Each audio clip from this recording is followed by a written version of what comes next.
What's going on, Wolfpack Nation? We are back for part 2, y'all, of our NC State versus Miami preview. If you haven't checked out part 1 yet, make sure to go and do that first and foremost, and then come right back here, y'all, so that way you do not miss out on everything that led us to where we are here in this conversation. Now we are really doing a complete deep dive here, and again, using my man Coop here to help do that. So, Coop, appreciate y'all being on here once again, man. So first thing, Lindsay, come on, be nice to our guest. Starting it off like I know, this. starting it Okay. off, man. man. I'm ready.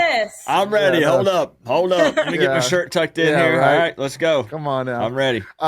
So one thing which I do want to ask about was, we kind of talked about in the first part about, just how, like, you look at this team and you say, like, if this team had a star-studded quarterback, that would make a game-changing difference.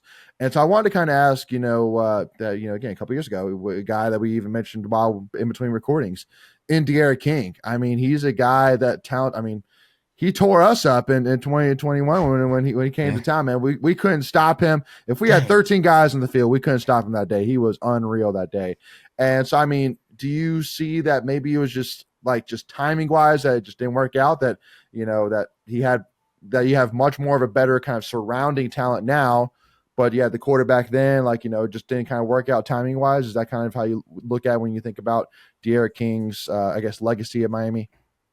Yeah, with Indar King, it's kind of interesting because with Miami, of course, we've had at this point, even as a Miami fan, it's tough for me to keep up with it. We've had like 3 OCs in 3 years or some ridiculous number like that. The turnover is really high.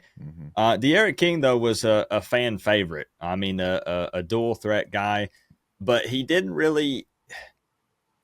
I would still say it's fair to say that he didn't pan out the way we had hoped or expected. But he battled a lot of injuries and stuff also when he was at Miami. But overall, everybody was a pretty big fan of him. If you want to get into some controversial stuff, we can talk about the current quarterback situation with Tyler Van Dyke, with Emory Williams, who has played in 4 games. So if he plays again, burns his red shirt. He's a freshman, supposedly the future of the program. We have a dual threat guy, but he's on the bench and he's in the number 3 spot, Jakari Brown, who has experience from last year, because we had to plug him into multiple games. Yep.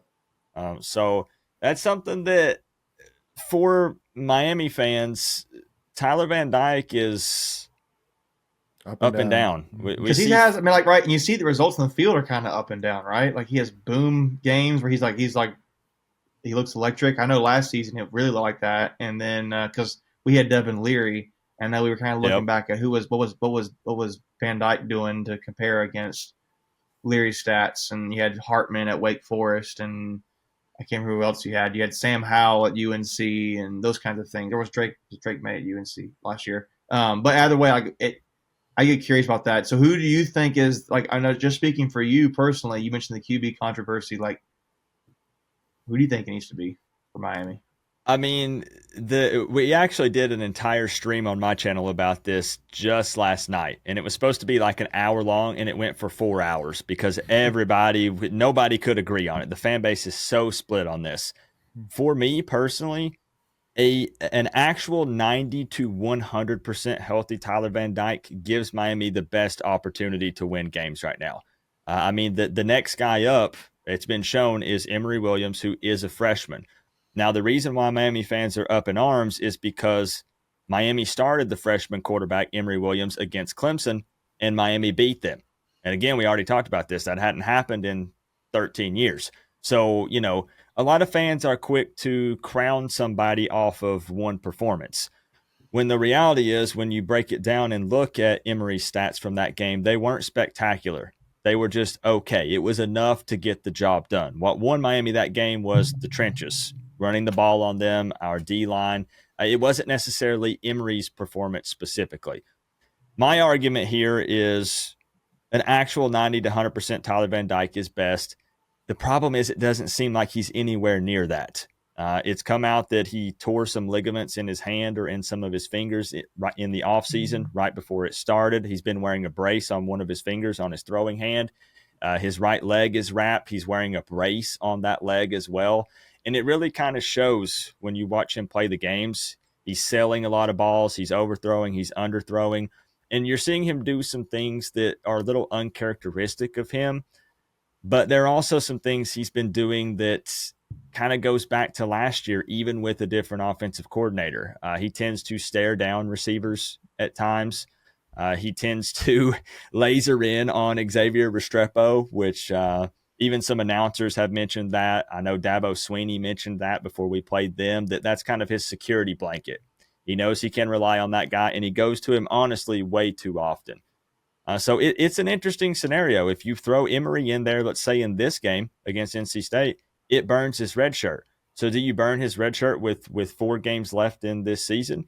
Do you look to the guy who's third on the depth chart technically, but is a dual threat guy, but hasn't played any this season?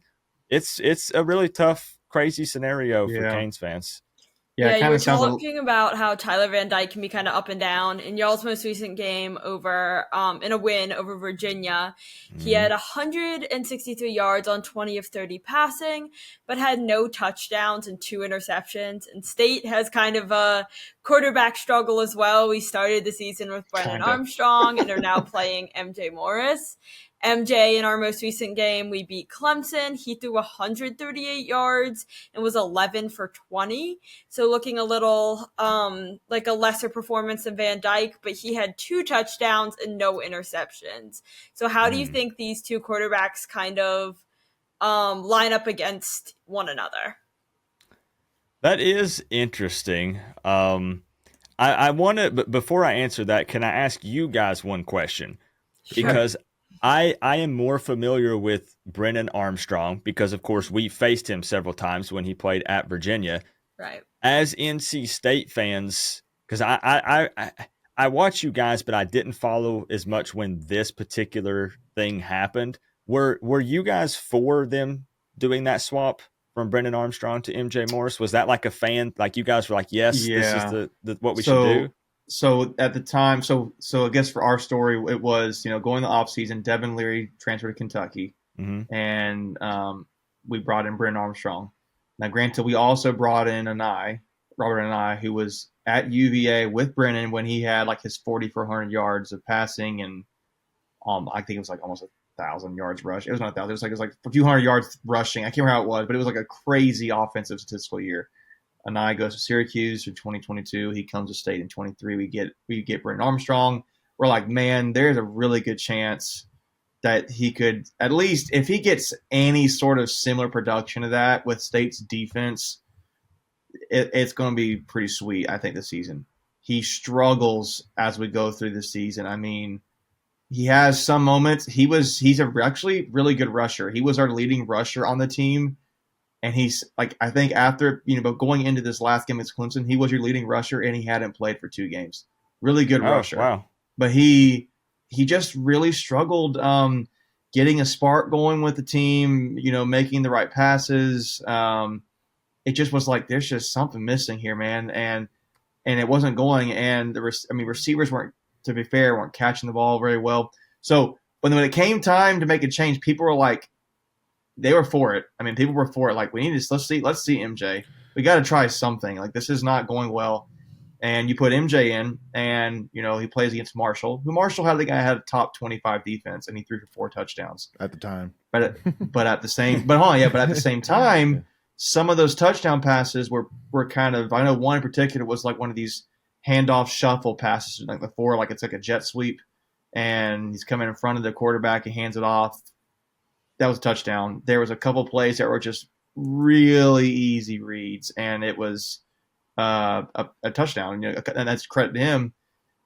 I think, though, the worst case scenario so far has been what we saw against Duke.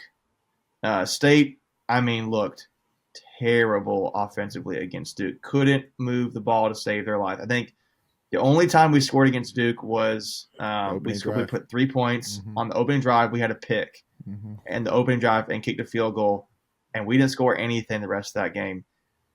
We also had a lot of penalties and all that. So going into it, now we saw progress, a couple touchdowns from MJ this last game. But to answer your point, that was a little long-winded. Yes, we wanted it to, but now it's like, are either of these guys the answer? And we don't really have anything behind them. So it's kind of like, this is what we got, and Right. we're, I think fans now are at the point where we were, for the most part, stick with MJ, let the young guy learn, and just kind of press through it. You're seeing that happen with Virginia Tech right now, and their quarterback, he's kind of similar situation. So yeah, the state fans wanted it to happen, but yeah, it's hard to like not get your leading rusher on the team involved, and they're trying to figure out ways to do that. Maybe we do this 2 QB thing. It's not really working. It's pretty much the MJ's now, but it's how do we still get Brennan involved? So Yeah. it's a little interesting right now at NC State. Okay, so to answer Lindsay's question, I would normally, even setting fandom aside, I would normally say that I would take Tyler Van Dyke over MJ all day. The problem again is nobody knows the extent of Tyler's injuries. So I don't know about if you take a more experienced Tyler Van Dyke, who's played a lot of football and has shown flashes. He's behind an amazing O-line. This is the offensive line that Miami fans have been praying for. But it seems like every time we get one thing, let's say if we finally get an O-line, quarterback play is questionable. If we get a good quarterback, O-line play is questionable. Like, it's always that one little piece that's missing, right? Sure. So for me, I don't know if I can confidently take a hurt Tyler Van Dyke over MJ Morris. I hate to ride the fence on this one, but I truly just I don't know. Yeah. And I don't know. But to answer that question, yeah, state fans wanted the change, and now it's kind of like, well, hold on, like, what do we do here now? What is the answer? And I think it's, we mentioned this in our live show this, just on Monday. It was just, today, Monday, it was something that we're glad we saw progress against Clemson, and hopefully we can build on that going to play you guys this Saturday.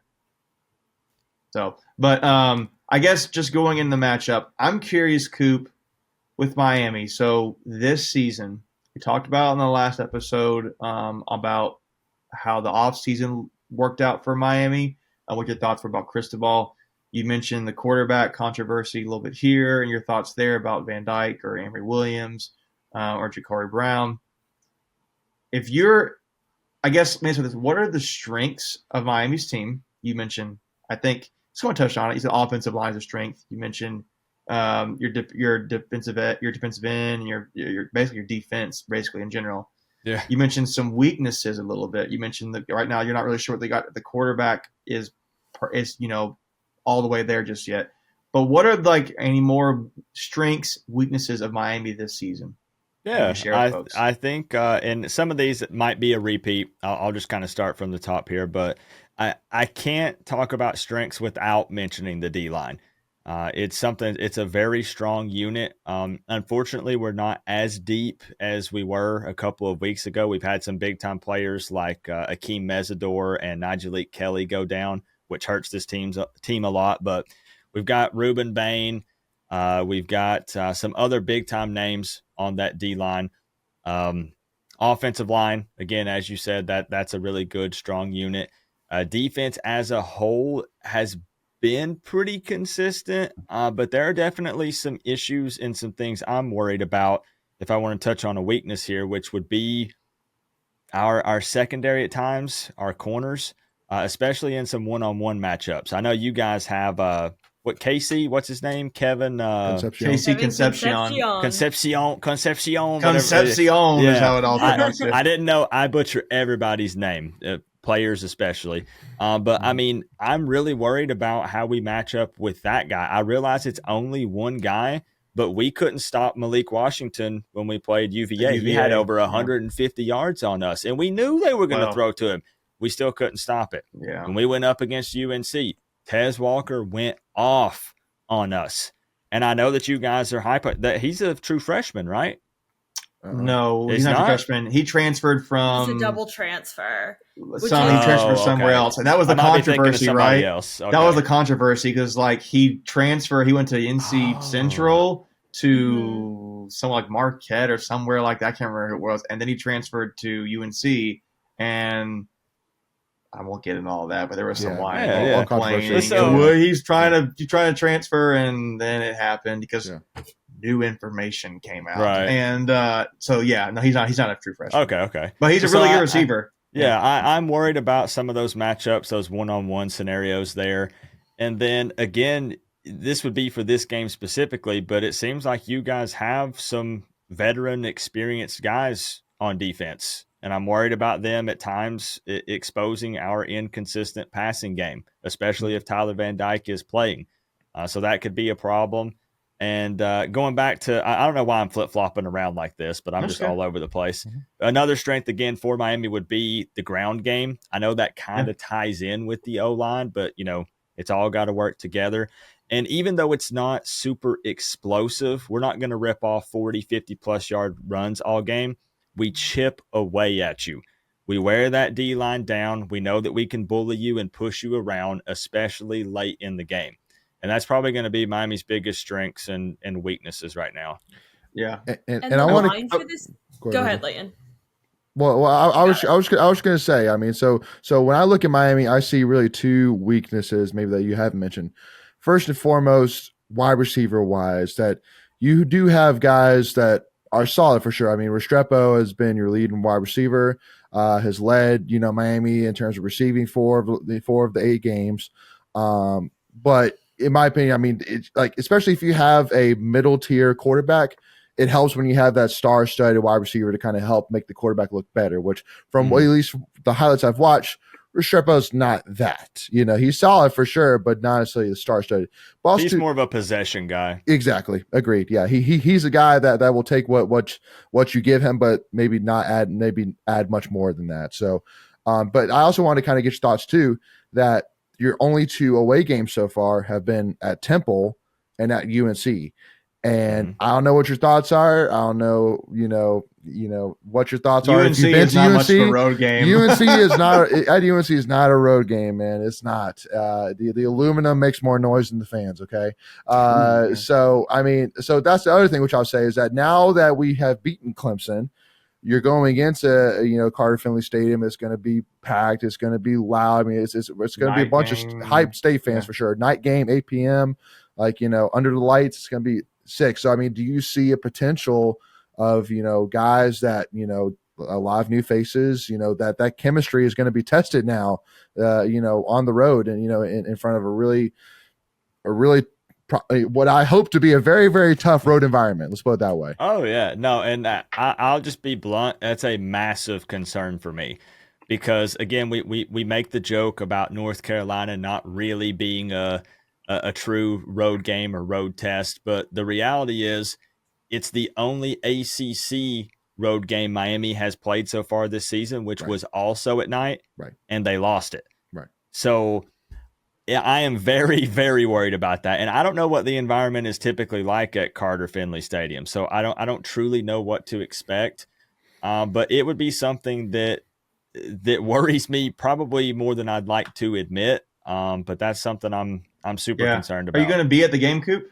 I will not. No. Okay. Yeah. No. I will tell you. I want to experience it at Carter Finley, but I haven't yet. Yeah. Go ahead. I will tell you, as a UNC alumni and a state fan, Carter Finley will be twice as full and twice as loud as Keenan ever is. But taking that into account and taking into account the strengths and weaknesses that we've discussed, the line is Miami -4. The line for the Clemson State game was Clemson -10 right before kickoff, and State won. How do you feel about that -4 line? I don't know if you're a betting man, but how do you feel about that going into Saturday? I am, but I will say I don't bet on Miami games. Smart. Rule number That's 1, I smart. never bet on my team, ever. Yes. But I personally think that that's probably pretty accurate. I haven't done my preview video for this game yet, but I've been getting pretty consistent numbers with my score predictions so far this season. I've actually been pretty proud of myself because I've been really trying to set the fandom and stuff to the side this season. Yeah. With the numbers that I have in mind, I think that seems like it's probably about around where it's going to be. I think that this game is going to be a defensive battle because I think that you guys can probably admit that NC State doesn't have this super high-powered offense. No. But I'm going to be honest. I'm going to sit back and also say Miami really doesn't either. I know it says that we're averaging 35 points per game, but you got to factor in Miami of Ohio, Bethune, Temple. And I'm not going to be that Miami fan that beats my chest and says, whoa, we put up big numbers on a MAC team. I don't care about that. We're in conference play. We're playing ACC opponents now. And if we only factor those in, those numbers drop quite a bit. So I think that happens to everybody, Joe. That happens to everybody, to your point. Yeah. But I do think it'll be a defensive battle. I think it's going to be – I think NC State's offense struggles, and I think our offense struggles, just straight up.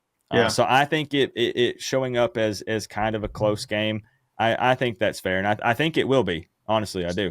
Before we continue, I want to take a quick second to tell you about our sponsor, Flatlands Jessup Insurance Group, that has your whole world covered, with agents in 5 offices throughout eastern North Carolina to help you decide how much coverage you need, offering policies for home and auto, recreational vehicles, commercial, crop, health, life, and employee benefits. They are able to combine options to find a comprehensive solution that works for you.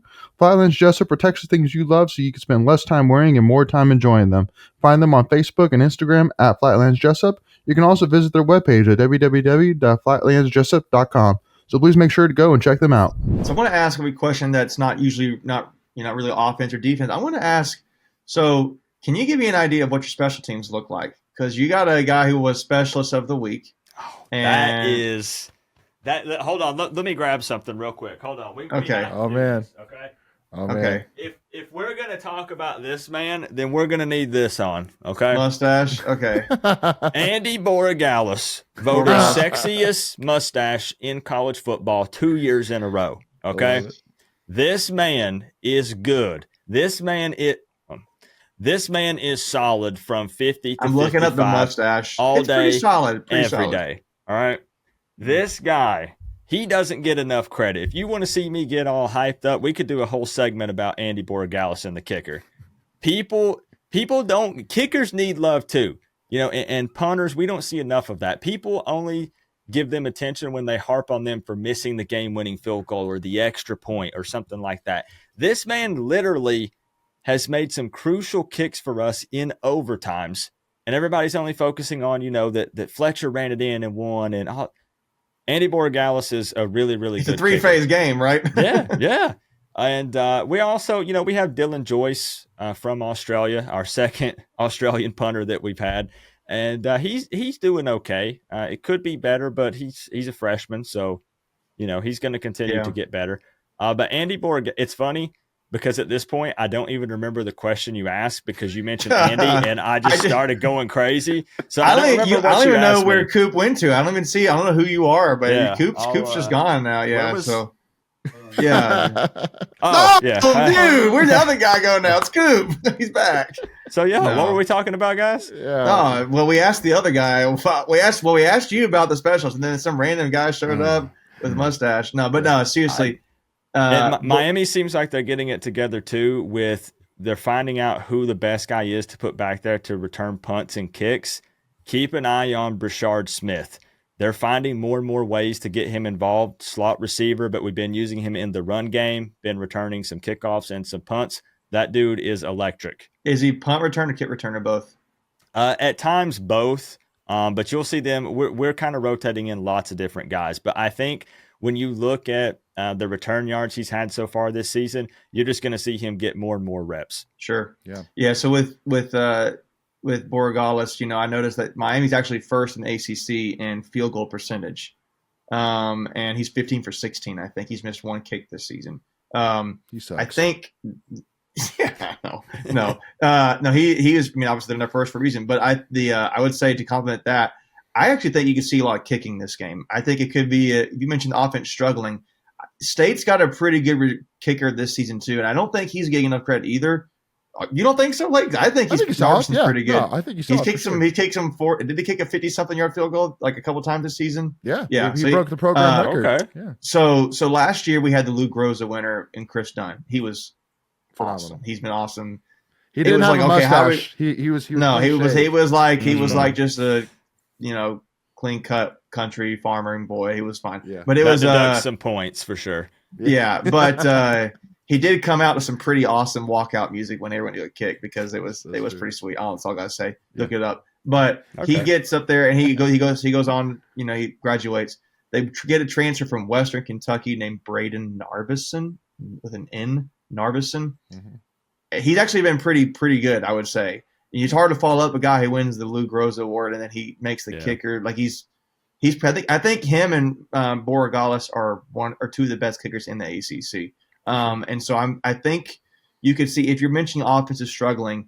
See, State's problem is going to have to be actually getting in scoring position at times, in my opinion. And I think they're starting to figure some things out. But it's just I think you could see a good amount of field goals between both Miami and State this game. But I'm just curious about your kicker because I noticed that you guys were first in that category. And I wanted to give you a chance to talk about him because he also won Specials of the Week. So that was a quick question there to talk about 3 phases of the game, not just the 2. Yeah. It's nice because in the past, I don't trash players because no player that's playing at the college level is trash. They're there for a reason. They worked hard. They made it to that level. But Miami has had some tough times when dealing with punters and kickers and things. And it's just very refreshing to have a guy like Borregales back there that we know we can trust. You don't have to worry about it. Yeah. Right? You're kind of like, okay, if he missed it, I'm actually kind of surprised he missed it. Yeah. Honestly, yeah. That's it's luxury. So it's good. So 2 kind of questions here, Coop, to wrap this thing up here. So the first one, which some that, kind of builds on the schedule point, which I was talking about, is that I think that NC State, unfortunately for Miami, and I want to kind of get your thoughts because everybody has kind of a different definition for this word, but trap game. I think NC State's kind of a trap game a little bit, at least for Miami, at least in my eyes, just because you got at Florida State right after NC State. And so you're saying, a rivalry game, most hated rival, a top 5 team in the country, trying to make a statement in Doak Campbell Stadium. But then you got an unranked NC State who lost to Duke, and lost 24-3 to a backup quarterback. Not really worried about them. We'll get by them, and then let's focus on Florida State. Do you see that at all potentially with NC State with this game, I guess? Obviously, as a fan, you would like to hope I would hope that the coaching staff has these guys prepared and we don't overlook anybody ever, right? Sure. But you're right. I mean, the Florida State game, you already said this, but it's at Doak. It's not downplaying NC State, but sure. It's Florida State. Different. It's Florida State. It's just different. It just is, right? Yeah. I mean, just honestly, yes, absolutely. This could very well be a trap game for Miami. I'm hoping and praying that it's not. I hope we come out prepared. But I'll say this: given once again the inconsistencies that we've seen out of Miami so far this season, it would not surprise me. I still think either way this game is close. But I would say it's safe to say we could label this as a trap game for Miami, 100%. Okay, cool. I was surprised to hear that. And then last one. So being that you guys up until this year were a coastal team, and facing coastal teams every single year. Obviously, there's one school that from the coastal side that we our dislike of is just right up there with as Miami's is with Florida State, and that is the University of North Carolina. So I want to ask, being that you guys faced UNC every year, I want to ask you as a Miami fan, any dirt or any kind of things that we could poke at UNC fans about, from the Miami side that you guys poke fun at UNC at that maybe we don't. Or has there been just a growing distaste for UNC like we all have? Yeah. The biggest thing for me personally, let's get this out of the way. Am I allowed to curse or no? Go for it. Okay. I'll keep it quick. Yeah. I can't stand that shit-eating grin that Mac Brown has on his face every time they win a game. I'll take it. And I wanted to wipe that off of his face so bad this year. And he's always so touchy at midfield. When we had the issue where when we had Manny Diaz, I don't know if you guys ever saw the pictures or the memes where when they met at midfield, when they were shaking hands, Manny tried to pull grab away, him on the neck. And Mac Brown grabbed him and pulled him back in. Here, son. Yeah, and he was trying to talk to him about something, and he's always been real handsy with Miami coaches. And you're right, we can all 4 agree that we do not like the Tar Heels. I can't stand that team. Can't stand them. Love it. Great. Can't That's stand the soundbite right there, Leighton. We roll with that. I'm kidding. Yeah, Lindsay, we'll crop that. No, for sure. it's so. I guess just I want to wrap this up. So I'll leave this as your closing comment. What's your prediction for the game? How do you think this is going to go down between NC State and Miami on Saturday night, 8:00? Now, are you looking for specific numbers? Do you want just win-loss? Heck yeah, I'm looking for specific numbers. Yeah, man. Now, if you got them. If you don't, it's okay. But I mean, this is before you guys we started recording. He's got rushing stats and everything, doesn't he? I'm ready to go. I have a couple of scores written down because I'm actually going to be filming, so it'll work out more in your favor. I'm going to be recording a preview video breaking this game down tomorrow. Cool. So I still have a few things that I want to look at, but if you want I'll say this. When I give score predictions, I don't backpedal. I don't run or hide from them. I'm not 100% settled on this number just yet, but I'll throw it out there. I'm leaning towards a Miami victory. Mm-hmm. Big surprise. Mm-hmm.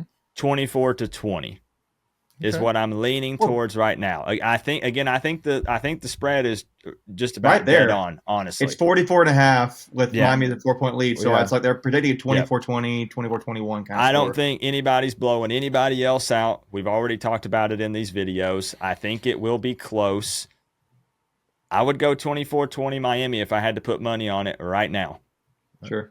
Yeah. That's fair. That's fair. I think for me personally as a State fan, I'm glad I saw some progression offensively. I mean, most of it was just negative stuff that was happening the 2 games beforehand. And then you see this game, it's like, okay, we kind of nipped that in the bud this week, and we're just figuring out how we go from there in execution. But I'm personally not feeling as great about this matchup right now, and it's really because I don't have a whole lot of confidence in our offense. Mm-hmm.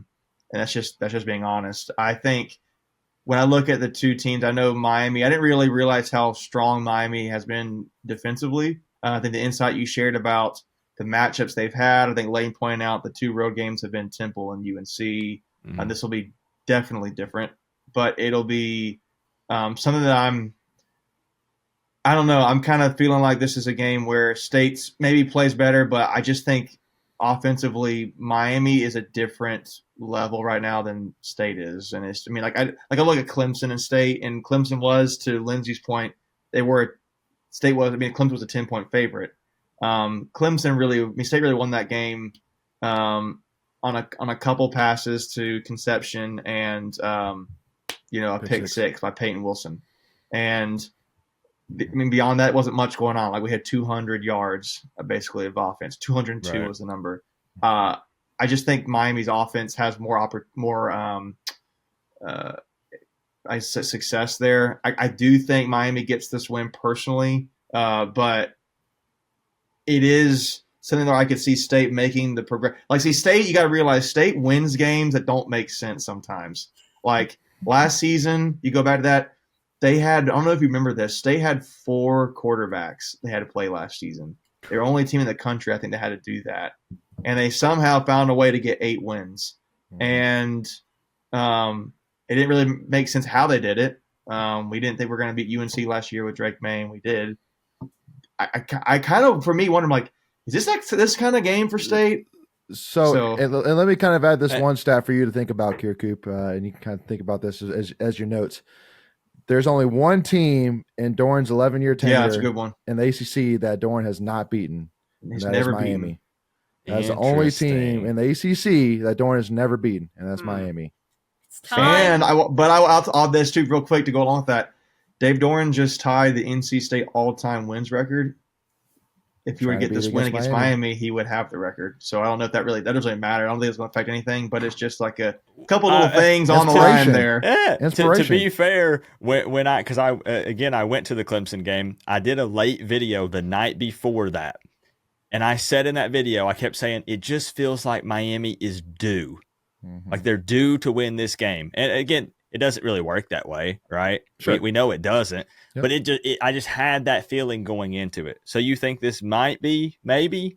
I'm not saying due, but Leighton's get the point that it's the only team he's not beaten. Just saying. Yeah, okay. We'll chip on the shoulder. Maybe that's more in your favor, but historically we would say that it is in your favor. But Lindsay, any final comments here? I'll say State's due. I'm not super confident in our offense either. I think this is going to be a game of the defenses. I'm taking the under on the over-under. I say State wins it 2017.